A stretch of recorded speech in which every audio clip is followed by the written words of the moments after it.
Mesdames et messieurs, bonsoir et bienvenue à cette édition du journal de 19h sur les antennes de Numérica TV. Le sommaire avec Kibombi Shintoa. Un drapeau en berne sur les édifices publics depuis ce matin. Le gouvernement a décrété 2 jours de deuil national en mémoire des victimes des pluies qui se sont abattues la semaine dernière sur la capitale. À propos justement du deuil national, certains Quinois ont du mal à le distinguer d'une journée chômée et payée, confusion qui a d'ailleurs conduit certains parents à garder leurs enfants à la maison au lieu de les envoyer à l'école. Jean-Pierre Bemba, de nouveau devant ses juges de la CPI à partir de demain, l'ancien vice-président de la République a fait appel de sa première condamnation. Merci de continuer à nous suivre, à nous faire confiance et de toute façon, vous avez et vous aurez toujours raison. Direction clinique universitaire où la ministre des Droits humains, Marie-Ange Mouchobekwa, a rendu visite à Sarah Makaya, la jeune demoiselle qui a reçu une balle en pleine bouche le 31 décembre 2017 dans la municipalité de Lemba. Images et commentaires dans nos prochaines éditions avec Rachel Kitita. Les audiences en appel dans l'affaire Jean-Pierre Bemba contre le procureur de la Cour pénale internationale démarrent ce mardi 9 janvier pour aller jusqu'au 16 janvier. Des audiences en rapport avec l'appel de Jean-Pierre Bemba sur la première condamnation. Il sera question pour les juges d'entendre de nouveau les points de vue des parties prenantes au procès. Ces audiences sont très attendues dans la mesure où, à travers celle-ci, la CPI pourrait en finir une fois pour toutes avec l'affaire Bemba, soit Bemba triomphera en appel ou ses peines pourraient être réduites. Pour rappel, la CPI avait condamné le sénateur congolais à 18 ans de prison pour crimes de guerre et crimes contre l'humanité, vous le savez. Le drapeau national est en berne à partir d'aujourd'hui et cela jusque demain, mardi. Le gouvernement a décrété un deuil national de 2 jours en hommage aux victimes des inondations et glissements de terrain à Kinshasa. Le bilan de cette catastrophe naturelle s'élève à 44 morts. Une autre victime s'est ajoutée après la forte pluie qui s'est encore abattue sur la ville hier dimanche, portant ainsi le bilan à 45 décès. Entre-temps, le gouverneur de la ville a procédé le week-end dernier à la remise d'une assistance financière aux familles des victimes pour l'organisation des funérailles, une marque de compassion appréciée, semble-t-il, par les familles éprouvées. Rachel Kitita, Erin Dongala. La délégation du gouvernement provincial était conduite par le gouverneur de la ville de Kinshasa, André Kimbuta. Elle a rencontré les familles dans les communes de Ngaliema, Mongafula, Selembao et Bandalungwa, mais aussi la commune de Matete. Première étape, la commune de Ngaliema au quartier GB. À l'orphelinat qui avait en son sein au total 14 enfants, 4 sont morts noyés. À la responsable de l'orphelinat, le gouverneur de la ville a remis une enveloppe qui servira non seulement à couvrir les frais funéraires, mais également à trouver une maison pour déloger l'orphelinat.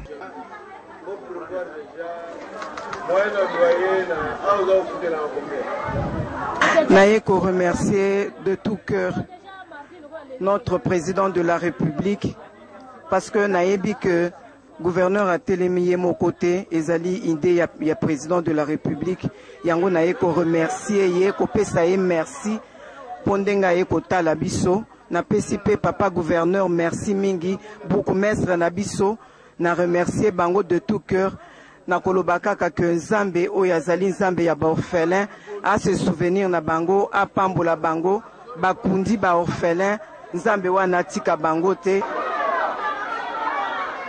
Deuxième étape, la commune de Mongafula. Ici, le gouverneur de la ville de Kinshasa assiste ce couple qui a perdu 2 de ses 3 enfants la nuit du 3 au 4 janvier 2018.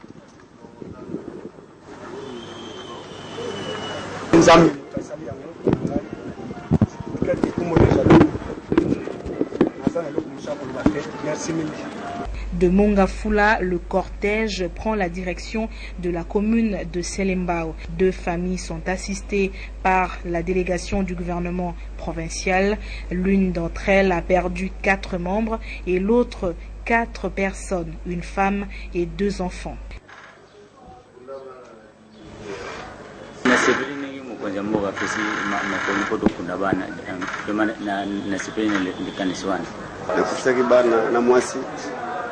Nasengi namoni nasengi merci mingi kwa son excellence gouverneur ne ya perception mo likabuko to kundabango to kundabana.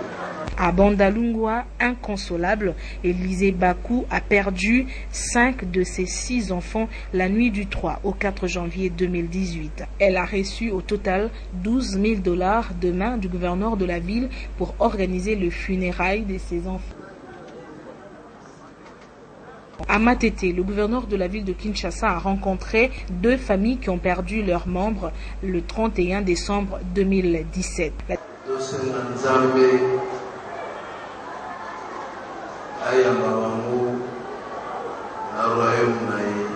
La délégation termine la ronde dans la commune de Limete. Ici, le gouverneur de la ville de Kinshasa, accompagné de 2 de ses ministres provinciaux, rencontre 2 familles qui ont perdu leurs membres cette même nuit du 3 au 4 janvier 2018. Après cette ronde, le gouverneur de la ville de Kinshasa a promis de démolir sans complaisance toutes les constructions anarchiques afin de prévenir les dégâts dans les jours prochains.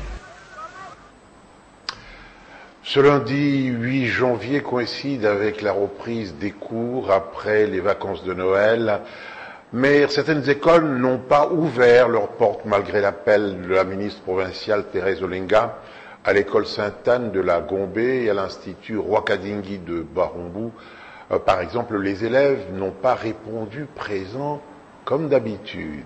Élisée Mafou, Jires Chimanka. Ce lundi, la journée était considérée comme fériée par certains élèves. Pour preuve, la majorité d'élèves n'a pas emprunté le chemin de l'école. C'est ce qui a causé préjudice au bon fonctionnement de certains établissements. À l'EPA 1 Sainte-Anne, à Gombe par exemple, sur l'effectif de 200, seul un 10e d'élèves se présentait. Nous avons très peu d'enfants, très peu d'enfants. Dans la salle de classe où l'on trouve beaucoup. Bon, peut-être 8, 5, on n'en a pas assez. Et si peu qu'il soit, mais c'est le travail. Ils ont bravé, c'est pas la peur ou quoi, c'est pas moi, ils sont venus. Nous devons nous occuper d'eux. Ils sont là, ils travaillent. Même scénario à l'Institut Rwakading à Barumbu, salle de classe vide. Selon un responsable, environ 10% d'élèves ont repris le chemin de l'école sur un effectif de 500. Nous avons fonctionné un tout petit peu. Il y a eu quelques élèves qui sont arrivés. Bon, ils sont partis puisque le quorum n'était pas atteint. Il y a une confusion. Mais normalement, le gouvernement a dit qu'il y a 2 nationales, mais tout fonctionne. Les travaux fonctionnent, ainsi de suite. Mais ici, chez nous, nous avons la culture de confondre. Les Congolais ont la culture de confondre. Et quand il y a deuil, ils restent à la maison. Et c'est pourquoi certains parents ont confondu cette journée de travail à une journée férière. Certains parents interrogés ont du mal à faire la différence entre un deuil national et une journée fériée. La journée à deuil national. La fériée pour mouvement, c'était. Le gouvernement congolais a décrété un deuil national de 2 jours suite aux morts survenues après la pluie de la nuit de mercredi à jeudi. Certains d'entre vous se posent encore la question de savoir quelle est la différence entre justement un deuil national, les journées fériées, les bancs de réponse avec Glorien Seya et Dapi Lutunou dans ce reportage. Un deuil national n'est pas une journée chômée. Il est signalé par la mise en berne des couleurs nationales sur les édifices publics. Elle est décrétée en hommage aux personnalités ayant accompli au cours de leur vie des actes héroïques. Ce peut être des victimes innocentes d'actes criminels envergure ou encore des victimes de catastrophes naturelles. Ces commémorations, notamment au drapeau en berne pendant 2 jours sur les édifices publics, peuvent être accompagnées d'obsèques nationales, notamment lorsqu'il s'agit du décès de personnes héroïques ou de personnalités ayant exercé un rôle moral, politique ou social important dans le pays. Pendant le deuil national, la télévision nationale adapte son programme avec chants religieux, des places aménagées également qui vont servir de lieu de recueillement. Avec vous, Gloria Nseya, la suite du journal, nous allons d'abord évoquer l'épidémie de choléra qui continue à ramper et la réhabilitation de certaines avenues de la ville de Kinshasa afin de rendre la circulation un peu plus fluide dans la capitale. On rappellera aussi le crash d'un Antonov 22e anniversaire aujourd'hui. Voilà, pour vous, c'est Gloria Nseya. Oui, Kibombi, que pense alors le professeur Blaise Mouya au sujet de certaines rumeurs qui circulent dans la ville de Kinshasa?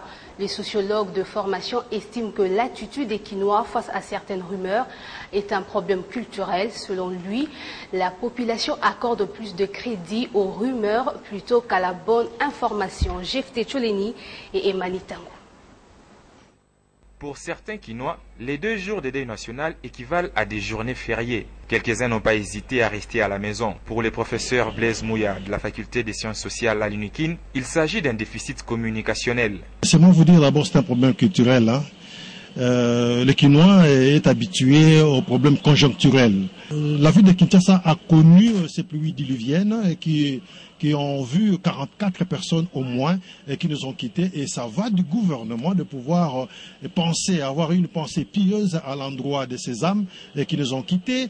Et lorsqu'il y a une journée qu'on décrète en mémoire de ceux qui nous ont quittés, c'est juste les institutions et la population qui a une pensée à l'égard de ces gens-là, et le drapeau est en berne. Ça n'a rien à voir avec la cessation du travail.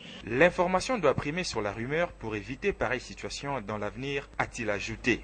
Et moi-même, je sors d'un auditoire, laissez-moi vous dire, en 2e licence, où les étudiants ont séché le cours, prétextant qu'il y avait deuil national. Allez-y comprendre ici, déjà en 2e licence à l'université de Kinshasa. Non, c'est le déficit communicationnel qui fait problème. Lorsque l'information ne circule pas, la rumeur prend place à la place de l'information. C'est nous et vous, journalistes, qui devrions avoir le temps de pouvoir expliquer à l'opinion ce qu'il y a. On a du pain sur la planche. Les professeurs Blaise Mouya saluent tout de même l'essence du travail et sacrifices qui caractérisent le peuple congolais. Le ministre d'État en charge du commerce extérieur vient de séjourner dans la province du Sud-Ubangui. Sur place, Jean-Lucien Boussa a profité de son séjour pour mener une campagne de mobilisation autour des futures échéances électorales. Amendi Moani. Dès sa descente à l'aéroport de Gemena, c'est le gouverneur de la province du Sud-Ubangui qui, au pied de l'avion, reçoit le ministre d'État, ministre du commerce extérieur, Jean-Lucien Boussa Tongba. Un cortège s'ébranle alors à travers les avenues de la ville de Gemena. Au point de chute, le ministre d'État, en homme d'État, fait son meeting sur la place publique. Dans son message, sensibilisation et mobilisation face aux enjeux de l'heure. La direction des élections 2018, mais aussi la direction du développement. Notre destin commun nous oblige à pouvoir nous unir. Notre destin commun nous oblige à pouvoir nous battre. Placer le Sud-Ubangui sur l'orbite des provinces qui se développent comme les autres provinces. Le Sud-Ubangui est une partie de la République démocratique du Congo. Par le message passé au Sud-Ubangui, c'est un message aussi que je viens adresser à Gemena, aux populations congolaises, pour dire que nous attendons les élections le 23 décembre, pas autre chose que ça.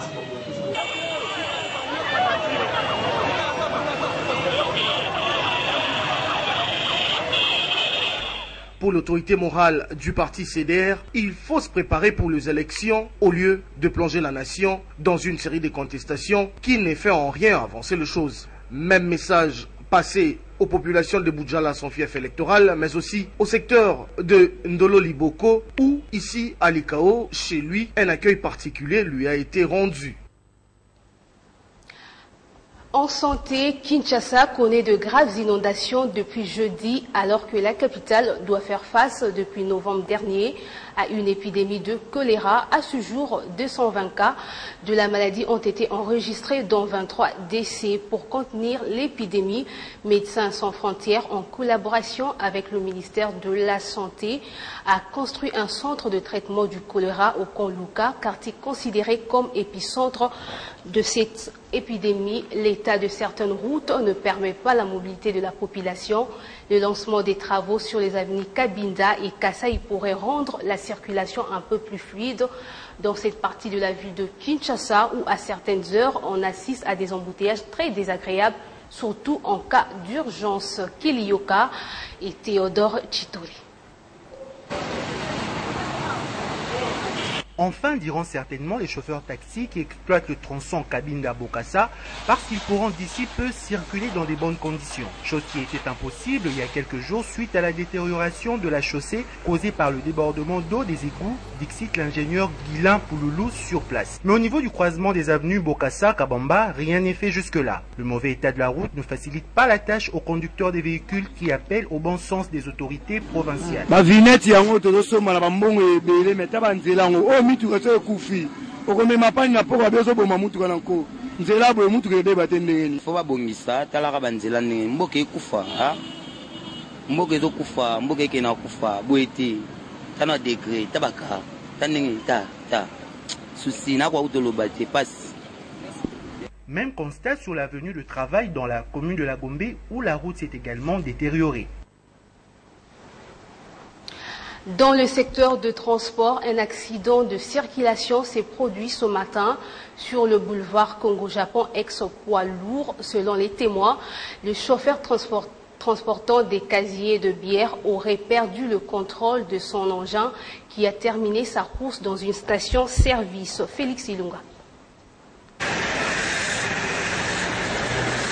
Pas de perte en vies humaines, au moins 5 personnes grièvement blessées dans cet accident, témoignage de la responsable de la station-service où le véhicule a terminé sa course. Le camion avait d'abord percuté une voiture sur la chaussée. Moi j'étais au bureau, je vais changer et à ma grande surprise, j'attendais un coup là, c'est cogné juste au point du bureau là et j'ai sorti vite et par après j'ai trouvé un peu des bouteilles, des bouteilles cassées à la piste là et je me suis intervenu, il y avait un pompiste qui s'est blessé, oui, il y a un peu de choc là aussi.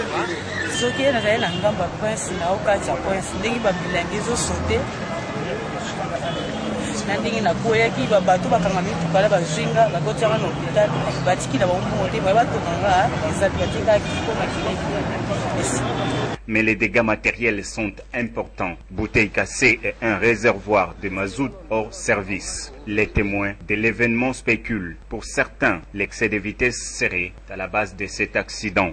Les excès de vitesse. Donc il va tambour à la moindre bien. Si on a la vitesse malam, il a acontecé des erreurs nécessaires de loi. D'autres évoquent un système de freinage défectueux. Les chauffeurs doivent vérifier le véhicule avant de sortir. Le niveau du moteur et le frein, on ne sait pas vraiment s'il y avait problème de frein et c'est perdu le contrôle. C'est retrouvé à la station. Peu après l'incident, les éboueurs de la société brassicole du véhicule accidenté ont nettoyé la chaussée et la circulation est redevenue normale. Il y a 22 ans, un Antonov ratait son décollage à l'aérodrome de Ndolo en plein centre-ville. L'on avait alors dénombré plus de 300 morts et de dégâts matériels jamais quantifiés à ce jour. Retour sur cet élément malheureux dans cet élément. Le crash du marché Tipka est un accident qui reste dans l'histoire comme l'une des catastrophes aériennes du continent africain. Le 8 janvier 1996, un Antonov finit sa course au décollage de l'aéroport de Ndolo sur le marché Tipka dans la commune de Barumbu. Le crash avait fait un bilan de plus de 300 morts et un nombre indéterminé de blessés ainsi que d'énormes dégâts matériels. 22 ans après, déjà, les victimes directes ou indirectes continuent d'en souffrir et de pleurer. Les sinistrés de cette catastrophe aérienne, la plus grande qu'a connue la RDC, sont aujourd'hui enregistrés dans plusieurs catégories. Certains sont handicapés à vie, d'autres des orphelins, de veuves, des veufs, des parents qui ont perdu des enfants et bien d'autres. Ces gens ont vu en un instant leur vie basculer et vivent aujourd'hui avec un traumatisme psychologique indélébile. Sur fond d'une misère consécutive à la tragédie, ils attendent toujours leur indemnisation des instances publiques et de leurs affréteurs. La compagnie CB Airlift, aujourd'hui disparue. En Afrique du Sud, le Parlement a annoncé dimanche qu'il allait étudier cette semaine la procédure de destitution du président de la République, une procédure qui pourrait viser Jacob Zuma. Le mois dernier, la Cour constitutionnelle a ordonné au Parlement de mettre en place un mécanisme qui pourrait être utilisé pour un éventuel impeachment, comme on l'appelle. La Cour reproche à l'Assemblée nationale de ne pas avoir demandé de compte au président Zuma dans le cadre du scandale sur sa résidence privée et l'utilisation de près de 15 millions d'euros d'argent public pour les travaux de rénovation de sa maison privée. Pour joindre désormais notre direction de programme, contactez Madame Bienvenue Babois, la seule habilitée à pouvoir répondre à vos préoccupations. C'est ici que prend fin ce journal. Merci de votre visite sur Facebook, Numérica TV officiel. Bonne suite de programme sur notre chaîne. Bonsoir.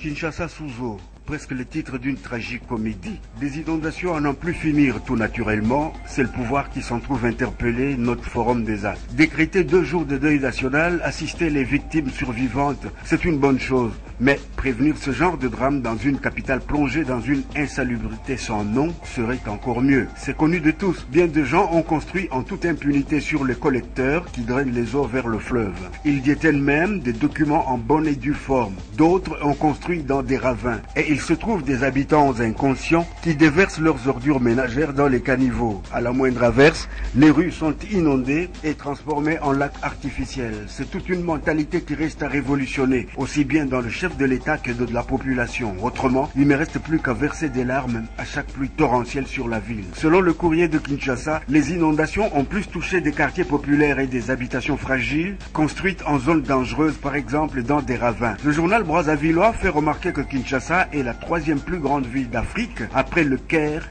et Lagos, avec plus de 10 millions d'habitants en dehors de tout recensement bien entendu. Sa croissance urbaine est rapide et anarchique sur fond de pauvreté et de précarité d'une grande partie de sa population en termes de logement, d'alimentation, de santé, d'éducation et de transport en commun. Les pluies diluviennes qui viennent bander la ville ne font pas oublier le quasi bras de fer qui dorénavant oppose l'église catholique et le pouvoir. Relevé d'un florilège de titres. Dans le compte-rendu du dernier conseil des ministres que Forum des As publie in extenso, le gouvernement accuse carrément le comité des laïcs catholiques et le cardinal Monsengo, bien entendu, de faire entrer le pays dans un cycle de violence. Ou encore, l'église catholique de Kinshasa, désormais partie prenante dans le combat politique. Un correspondant occasionnel de la prospérité écrit que souhaiter un carnage est diabolique et l'homme de Dieu appréciera. Bref, les catholiques sont mis en garde contre toute récidive, affiche le courrier de Kinshasa, citant un extrait du compte-rendu du Conseil des ministres qui faisait remarquer une fois de plus que la Constitution congolaise dispose que notre pays, dans ses frontières du 30 juin 1960, est un État de droit, indépendant, souverain, uni et indivisible, social, démocratique et laïque. En conséquence, il ne peut y avoir alliance entre l'État et une église au détriment des autres, de même qu'il ne peut y avoir alliance entre le sable et le goupillon.